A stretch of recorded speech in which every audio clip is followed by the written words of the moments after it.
yes, I think times like this do open up tremendous possibilities for alliances between teacher unionists and parents.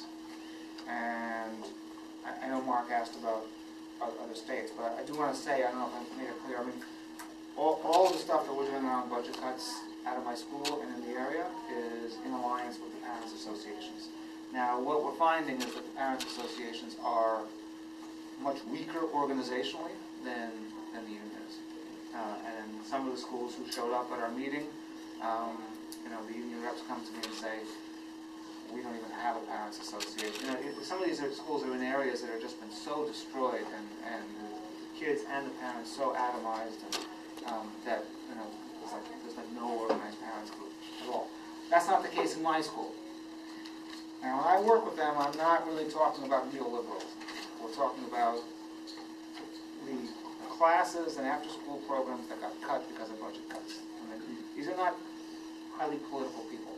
Right? They're people who are angry because they expected their kids to get more stuff by the time they graduated, and it's going to hurt their ability to get into a good college, and so they're pissed. You know? But that's, in my view, that's a good thing. That, you know, people are mobilizing around stuff that really matters to them, and not just out of an idea. So in other cities, yeah, I mean, the union reform caucuses have been built very much, both in Chicago and LA, with this idea of stronger parent-teacher alliances. You know, the thing is that the union leadership has that view too, and from their standpoint, that means, you know, the union president working with the president of the Parents Association of New York. But the problem is that the Parents Association leadership has even less of a base among parents than the union leadership has among teachers. So, which doesn't mean that they're bad people, it's just the level of organization isn't there. So that's one of the uphill parts of this struggle.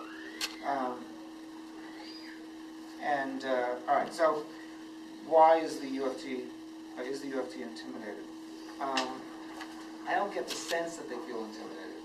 I get the sense that they feel hopeful that the struggle in Wisconsin has turned the tide of national public opinion in our favor, and that's what they're saying, and that's going to work in our favor, and politicians, therefore, based on their own calculations about what they need to do to get elected, are going to back off of some of these draconian attacks. And I'm just sort of paraphrasing what is coming out of them. I mean, I think they're caught in contradictory bind. I mean, on the one hand, their modus operandi really is not to sort of try to generate massive energy from below that they might not be able to control, and that might go in directions that they don't necessarily want. On the other hand, they are seeing the future of their organizations, you know, put in doubt, put in question, and recognize that they need to do something. And in New York, you have the specific thing, which is that basically the mayor won't even talk to them. I mean, the mayor basically wants total surrender or nothing else, and so they don't have as much to lose in terms of alienating the mayor or disrupting negotiations or things like that. So they're getting a little bit more aggressive, but just nowhere near what needs to be done, basically. I guess that's how I would answer that.